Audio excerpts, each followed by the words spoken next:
Almost every Sri Lankan and many others across the world know the song Manike Mage Hite, a tune about a manike who captivates the heart of someone deeply in love. But guess what? Over 150 years ago, there was another manike who did just that. And not just to anyone, but to a British royal. Yes, you heard me right.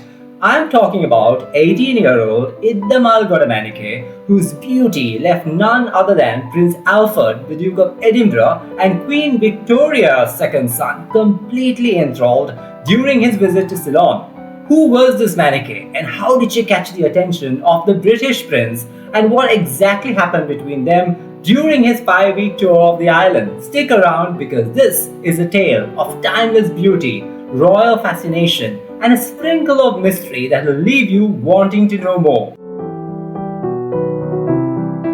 Prince Alfred, the Duke of Edinburgh, was the first senior British royal to set foot on the lush, tropical, far-flung British colony of Ceylon, now known as Sri Lanka. His visit lasted from the end of March to early May 1870, a whirlwind 5-week tour marked by grand receptions, elephant kraals, and lavish events. The then governor of Ceylon, Sir Hercules Robinson, 1st Baron Rossmade, ensured that the royal visit went off without a hitch. At just 26 years old, the prince was no stranger to admiration. But little did he know that this visit would etch a captivating story into the pages of Sri Lankan history. Among the many events during the tour, one encounter stood out. A meeting with the ravishing Iddamal Godamanike, a young 18-year-old woman whose beauty mesmerized everyone who beheld her. Now, who is this lady? Iddamal Godamanike wasn't just any Kandyan maiden. She was the daughter of the Nadigar, chief minister of Ratnapura and Sabaragamuwa, a man who was instrumental in organizing the elephant kraals that Prince Alfred so enthusiastically attended. According to John Capper, editor of Ceylon Times and author of the book The Duke of Edinburgh in Ceylon, which was published in 1871, Iddamal Godamanike stole the show wherever she appeared. Capper describes her as the queen of the assembly, attired in rich gala dress and adorned with heavy, opulent jewels. But it wasn't just her appearance, her poised demeanor captured the prince's attention. Here's the kicker. Iddamal Godamanike didn't speak a word of English, and Prince Alfred obviously knew no Sinhala. Yet language was no barrier. Capper recounts how she stood gracefully, smiling softly while the prince conversed with someone from his suite by her side. Her smile, as Capper notes, hinted at a silent understanding, perhaps even a shared sadness, given that she was engaged against her will to an older Kandyan chief whom Capper describes as being ugly. Can you imagine the silent emotions exchanged between the two individuals from vastly different worlds?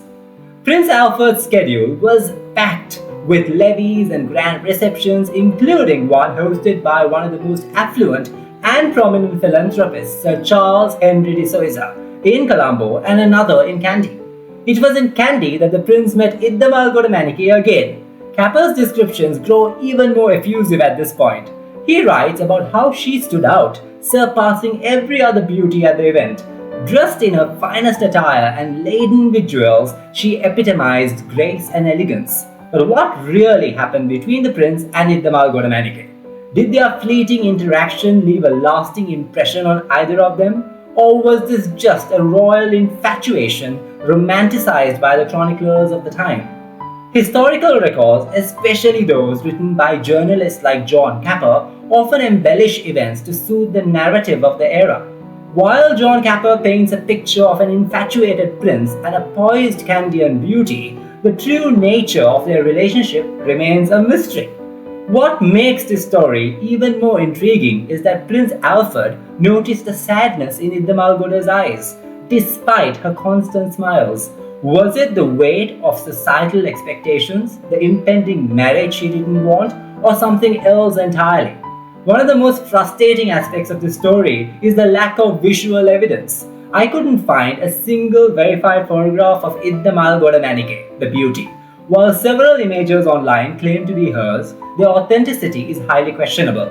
It's puzzling that during such a high-profile royal visit, neither a photograph nor a painting of Manike was made. Considering the prince's entourage also included artists, one can't help but wonder Why no one immortalized her beauty on canvas? Could it be that cultural norms or other circumstances prevented it?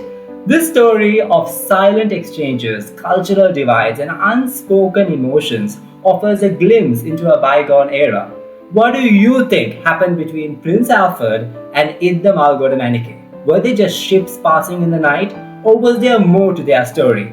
Let me know your thoughts in the comments below. Thank you so much for watching, and if you enjoyed this captivating tale, don't forget to like, share, and subscribe to my channel for more stories about history, culture, cuisine, cinema, and fascinating personalities. Until next time, this is me, Zamir Karim, signing off. Let's continue uncovering the stories that make history come alive.